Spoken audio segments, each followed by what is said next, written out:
Yesterday morning at 6:47 a.m. Eastern Time, an aircraft took off from Tinker Air Force Base in Oklahoma. Flight tracking software registered it as Gordo 12. Aviation enthusiasts recognized the call sign immediately. The E-6B Mercury, the Doomsday Plane. For the next 8 hours and 14 minutes, it circled over the central United States with its transponder visible to anyone with flight tracking software. That visibility should terrify you. The E-6B Mercury is designed to be invisible. Its mission depends on remaining undetected when every other communication system on Earth has been destroyed. When it broadcasts its position openly, that is not routine training. That is a message. We are preparing for the scenario where the president cannot issue nuclear launch orders through normal channels. Let me tell you exactly what the E-6B Mercury is. The E-6B Mercury is a militarized Boeing 707. It stretches 150 feet long with a 148-foot wingspan. Powered by 4 turbofan engines, it can stay airborne for over 72 hours with aerial refueling. The aircraft costs roughly $250 million per unit. The United States operates 16 of them, all assigned to Tinker Air Force Base. The plane carries a crew of 22 who maintain the systems that keep this aircraft connected to the most destructive weapons on the planet. Those weapons are Ohio-class ballistic missile submarines carrying Trident II D5 missiles. Each submarine carries 20 missiles. Each missile carries up to 8 WW-88 thermonuclear warheads with a yield of 475 kilotons each. A single Ohio-class submarine has more destructive power than every bomb dropped in World War II combined. Multiplied by 30, there are 14 of these submarines in the U.S. fleet. Here's the problem. Submarines operate hundreds of feet below the surface. Radio waves cannot penetrate seawater at normal frequencies. To communicate with a submerged submarine, you need extremely low-frequency transmissions, VLF. Very low frequency. Wavelengths measured in kilometers.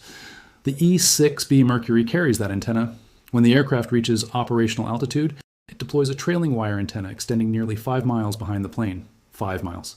The aircraft flies in tight circles, dragging this wire through the sky, transmitting VLF signals that penetrate hundreds of feet of seawater and reach submarines anywhere in the world. This is the TACAMO mission. Take charge and move out. If ground-based systems are destroyed, if satellites are jammed, if the chain of command is severed by nuclear strike, the E-6B becomes the backup. It receives launch orders from the National Command Authority and relays them to submarines that will surface their missile tubes and fire. Now let me explain why Gordo 12's flight yesterday was not routine training. The E-6B operates continuously. At least one aircraft is airborne 24/7, 365 days a year. This has been standard since the 1980s. The plane that's always up does not broadcast its position. It flies with transponders off, invisible to civilian tracking. What changed yesterday is visibility. Flight tracking websites showed Gordo 12 circling over Nebraska, Kansas, and Missouri for over 8 hours. Amateur trackers posted screenshots. And U.S. Strategic Command issued no statement asking people to stop sharing. That silence is the tell. When the military wants flights classified, they contact tracking services and suppress the data. They issue statements about operational security. They do this routinely. They did not do it yesterday. The flight pattern tells its own story. Gordo 12 was not transiting between bases or conducting simple training. The aircraft flew a racetrack pattern, the standard profile for TACAMO operations. Back and forth, maintaining constant VLF transmission capability. This is the pattern you fly when prepared to relay launch orders, and they flew it in broad daylight with their position broadcast to the world. That is deterrence. Signaling. The United States wanted adversaries to see that the Airborne Nuclear Command Post was active, ready, and positioned to execute. Let's talk about what it costs to keep this capability operational. Each E-6B flight hour costs approximately $150,000. An 8-hour mission like Gordo 12 costs $1.2 million. Maintaining continuous TACAMO coverage costs roughly $450 million annually just in flight operations. And that investment makes sense only if adversaries believe the system works.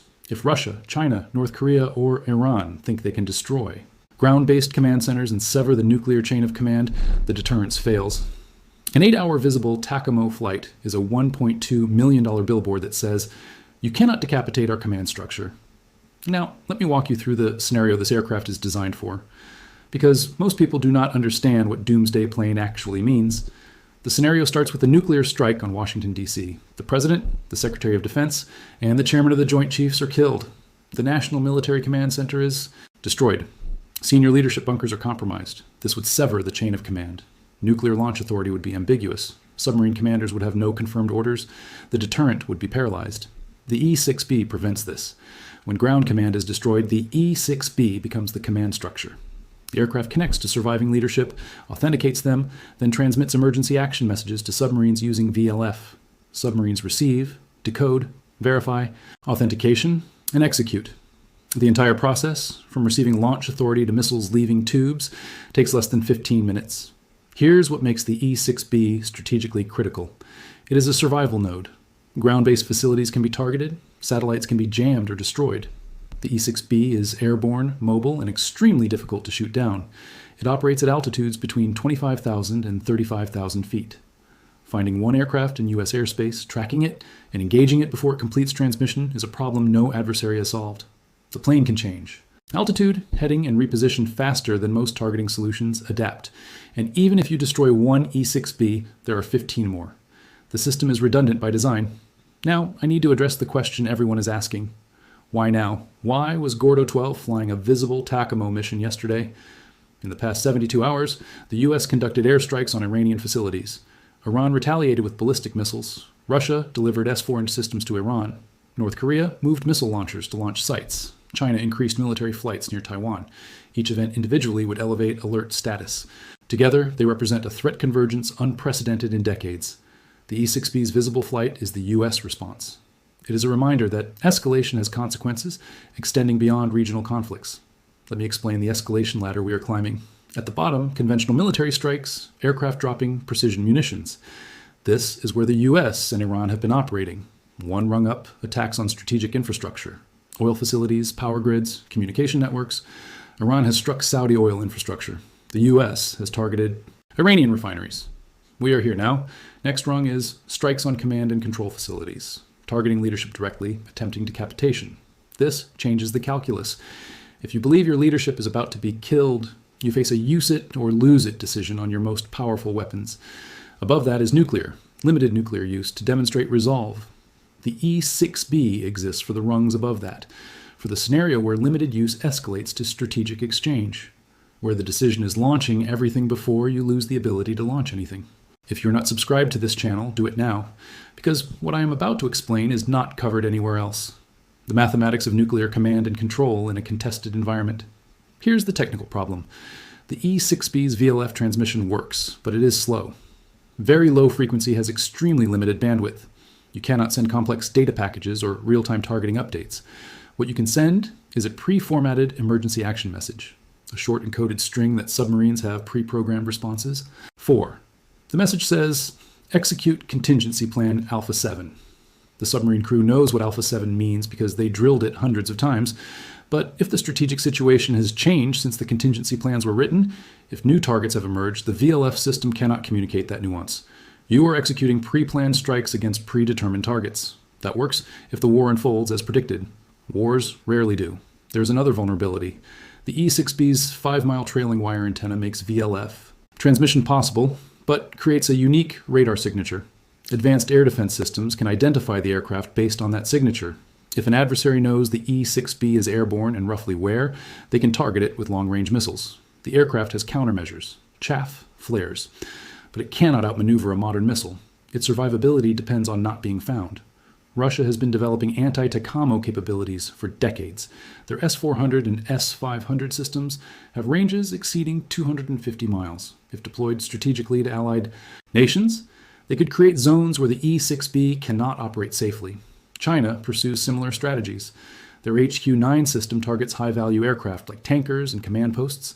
In a Taiwan conflict, the E-6B would operate outside Chinese air defense range, pushed farther into the Pacific. Let me give you the numbers that explain why the E-6B is necessary despite these vulnerabilities. The United States has approximately 1,270 deployed nuclear warheads. About 400 of those are on ICBMs and hardened silos across Montana, North Dakota, and Wyoming. Another 950 are on submarine-launched ballistic missiles carried by the Ohio-class fleet. The ICBMs can be launched from ground control centers, but if those centers are destroyed, the missiles sit idle. The submarines, however, can launch independently if they receive authenticated orders. The E-6B is the link that ensures those orders reach the submarines even if every ground facility is gone. Without the E-6B, the United States loses 70% of its deployed nuclear capability in a decapitation strike. With the E-6B, that capability remains intact. That is why 16 aircraft and $450 million per year is a bargain. The alternative is a deterrent that can be neutralized with a handful of precision strikes. Now let me tell you what Gordo 12's flight yesterday tells us about the current threat assessment. The Visible TACAMO mission was not the only strategic asset activated in the past week. Open source tracking has confirmed increased activity of E-4B Night Watch aircraft. That is the airborne command post, designed for the president and senior leadership. Normally, one E-4B is on alert at Andrews Air Force Base. In the past 96 hours, multiple E-4Bs have been airborne simultaneously. That does not happen for training. RC-135 reconnaissance aircraft have also increased operations along the Russian border and near the Korean peninsula. These are signals collection platforms that monitor adversary communications and radar emissions.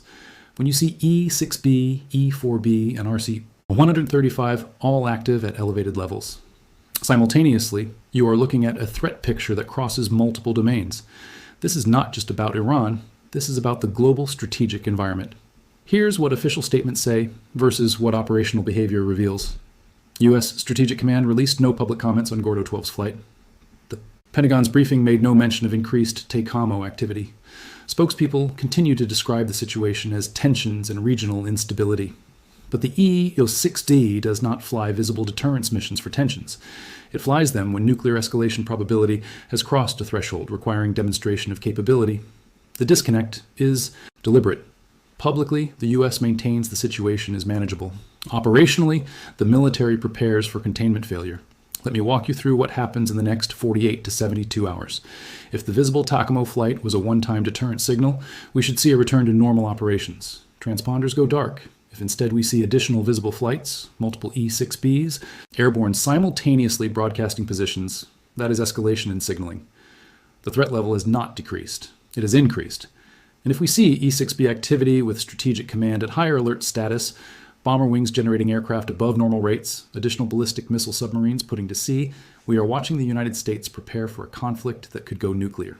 The global audience for yesterday's Gordo 12 flight was not American civilians. It was Moscow, Beijing, Tehran, and Pyongyang. The message is unambiguous. You are considering strikes on U.S. leadership or command infrastructure.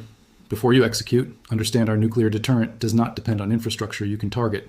We have airborne command posts that will survive your first strike, and they will ensure retaliation is certain. Deterrence theory calls this assured second strike capability, the ability to absorb a nuclear attack and still respond with devastating force. When adversaries see the E-6B airborne and visible, they are reminded that decapitation is not victory. It is suicide. Now here is the variable that no one can calculate. Does deterrence still work? The entire logic of nuclear strategy since 1945 has been that rational actors will not start a nuclear war because they cannot win one. But that assumes rationality. It assumes leaders value survival over ideology. It assumes clear communication of red lines. In the current environment, those assumptions are uncertain. The U.S. has conducted hundreds of strikes on Iranian targets. Iran has retaliated with ballistic missiles. Russia has provided advanced weapons to Iran. China is maneuvering near Taiwan.